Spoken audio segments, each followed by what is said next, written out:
보통 이제 그 남녀가 그 결혼 이제 정년기에 접어들게 되면 이제 보통 이제 그 심리적으로 그 남자든 여자든 신데렐라를 꿈꿔요. 그래서 나름대로의 그 신분 상승을 하려고 하죠. 그런데 신분 상승한다라는 거는 그 배우자의 덕을 보겠다라는 거죠. 그러니까 배우자로 인해서 자기가 현재 지금 가지고 있지 않는 거, 누리지 못하는 것들을 누리거나 가지려고 하는 그런 심리, 그런 것들이 다 심리가 작용을 해요. 사람들은 누구나 다 마찬가지예요. 그러니까 인간이라면 내면적으로 그런 마음을 가지고 있는데 그 마음 자체가 뭐냐면 하수의 마음이에요. 하수의 시스템이고, 내가 하수의 마음을 먹고 하수의 시스템을 가지고 있게 되면 그 동기감흥으로 인해서 그 기운밖에 내가 사용을 할 수가 없어요, 그게. 그래서 제가 자꾸 그 하수의 시스템, 그 하수의 마인드를 자꾸 벗어나라고 이야기를 하는 거예요. 그래서 이제 하수의 시스템과 중수의 시스템과 고수의 시스템이 있다라고 그랬잖아요. 그래서 하수의 시스템들은 뭐냐면 다 덕을 보려고 해요.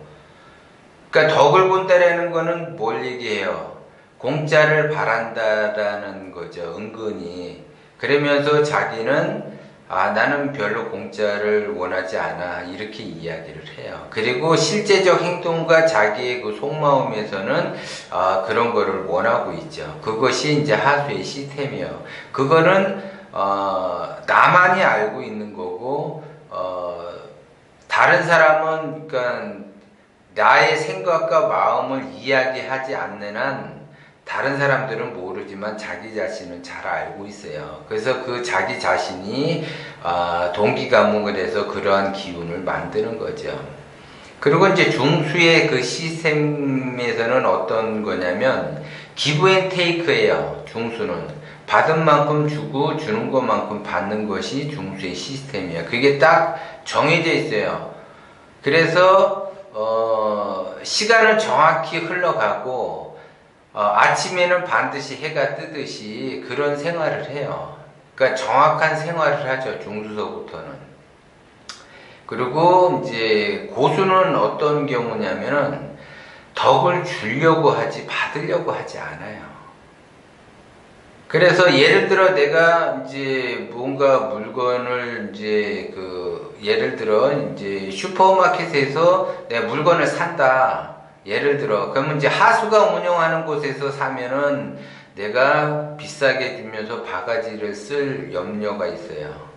그런 우려가 있고, 만약에 이제 중수가 운영하는 그런 슈퍼마켓에 가면 정당한 대가를 주고 정당한 대가의 상품을 받을 수가 있어요. 그거는 바가지는 당하지 않는다. 바가지 요금을 당하지 않는 거죠, 그게. 그 다음에 이제 고수가 운영하는 그 슈퍼를 가게 되면 내가 준 것 이상으로 더 큰 것이 나에게 돌아와요. 그래서 이제 하수의 시스템이냐 중수의 시스템이냐 고수의 시스템이냐 자꾸 이야기를 하는 거예요. 그래서 결국은 내가 덕을 이제 하수들은 뭐라 그랬어요? 신데렐라의 꿈을 꾼다 그래. 덕을 보려고 하잖아요. 고수들은 덕을 베풀어요. 덕을 베푸는데 그냥 그 덕을 베푸는 것이 아니라 덕을 바라는 사람에게 덕을 절대 주지는 않아요. 나름대로 열심히 노력을 하고, 제가 언젠가 이 얘기 한번 한 적이 있을 거예요.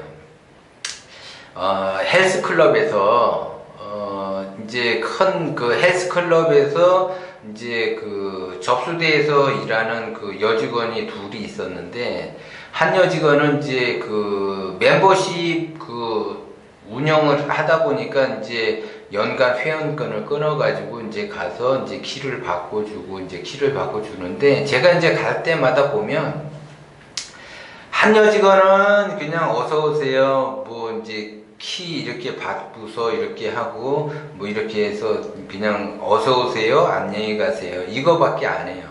그런데 한 여직원은 어서 오세요 누구누구 회원님, 뭐 날씨가 덥죠, 뭐 키 이렇게 해서 주면서 예 운동 열심히 잘 하세요 뭐 이렇게 이야기하고, 이제 키를 반납하기 위해서 나오게 되면 뭐 운동 잘 하셨습니까 뭐 이러면서 항상 웃으면서 진짜 말 그대로 친절히 몸에 밴 그런 모습을 띄어요. 그러면 그 열심히 하는 사람이니까 저 사람은 틀림없이 여기 오래 있을 사람이 못 되겠구나 라는 생각을 했는데, 아닌 게 다른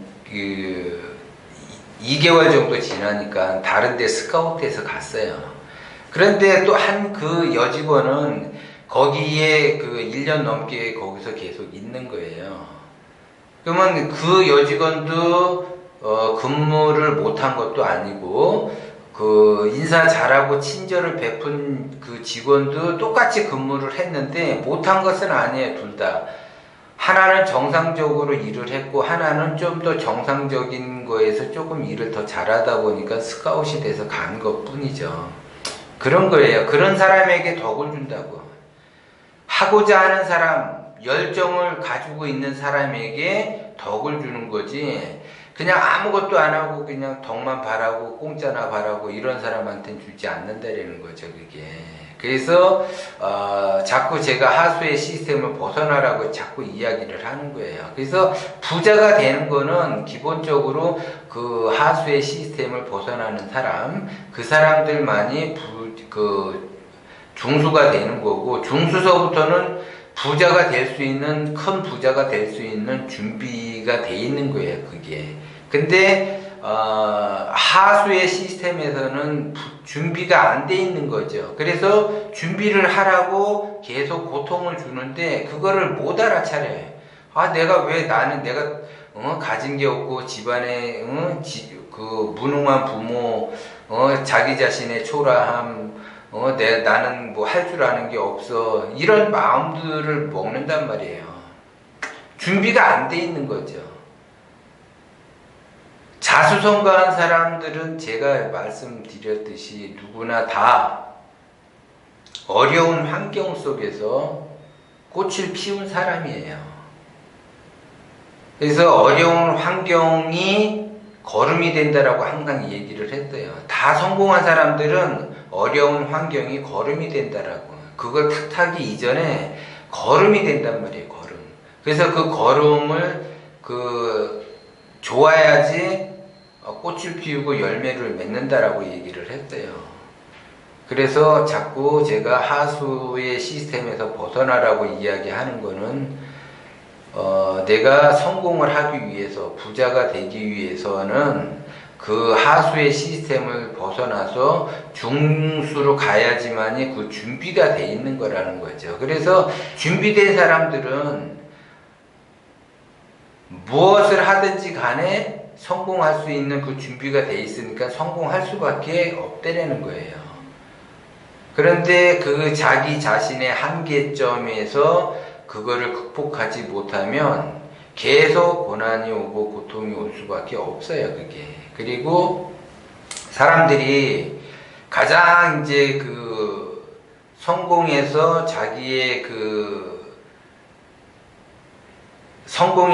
자기가 이제 성공하기가 어렵다라고 느껴지는 거는 다 나름대로 핑계도 있고 이유가 있지만, 첫째 돈이 없어서 못한다라는 사람이 있고, 둘째 나이가 많다고 하는 사람이 있어요. 그거는 다 숫자에 불과해요. 미국에 보면 그 켄터키 프라이드 치킨 그 샌더슨 대령 같은 경우도 거의 나이 60에 시작을 해가지고 대기업으로 성장을 했어요. 그 다음에 이제 그 우리나라에서도 뭐 기업체, 벤처 기업의 그 1호인 그분도 나이 60에 시작을 했기 때문에 나이는 진짜 숫자에 불과하다는 거죠. 그래서 하려고 하면 나이든 뭐든 다 핑계거리는 나한테 아무 도움이 안 되는 거예요. 방법을 찾게 된다고요. 내가 나이가 많든 내가 나이가 적든 간에 방법을 찾게 돼요.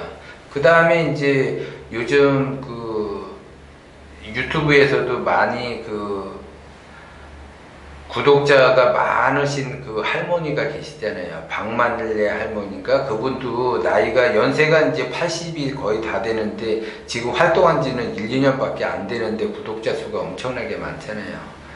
내가 어떻게 하느냐에 따라서 달라요. 그리고 지금 왕성하게 강연 활동을 하시는 분이 있어요. 그분은 90이 넘었어요. 물론 기존에 자기의 그 발판이 있으니까는 그렇게 그런 것들이 가능하지만 어쨌든 간에 내가 하려고 한다면 방법을 찾고 그 방법에 의해서 내가 무엇이든지 할 수가 있다라는 거예요.